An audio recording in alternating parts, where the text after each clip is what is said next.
В художественном музее Хабаровска прошла выставка одежды, ковров и берестяных изделий народов Преамурья. Их с риском для жизни собирали первые сотрудники музея. В 30-е годы они отправлялись в этнографические экспедиции по стойбищам, а затем бережно сохраняли вещи, несмотря на все запреты. Стас Михайлов продолжит. Коллекция Хабаровского музея начала собираться в сложные в политическом плане 30-е годы. Первым директором музея Покровским и его заместителем художником Гусаком. Именно благодаря им до наших дней сохранились уникальные экспонаты. Решили, что искусство народное, оно вредно. Особенно те вещи, которые касались вероисповедания, да, шаманистские, культовые вещи, сывены, там, костюмы шамана, все. И был даже такой приказ об уничтожении части коллекции, которая относилась к культовым предметам.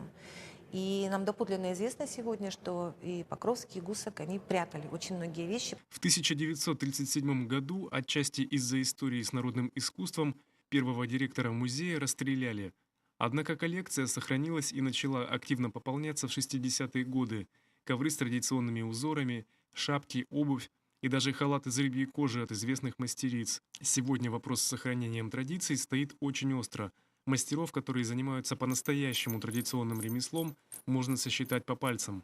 К сожалению, очень многие мастера сегодня, это можно понять, да, с точки зрения практической, потому что людям нужно выживать, да, очень многие мастера сегодня направлены на продукцию сувенирную, которая не имеет никакого отношения, к сожалению, к искусству, и которая на потребу публики лишена тех традиционных элементов, да, которые нам хотелось бы сохранить. Недаром выставку назвали «История с продолжением».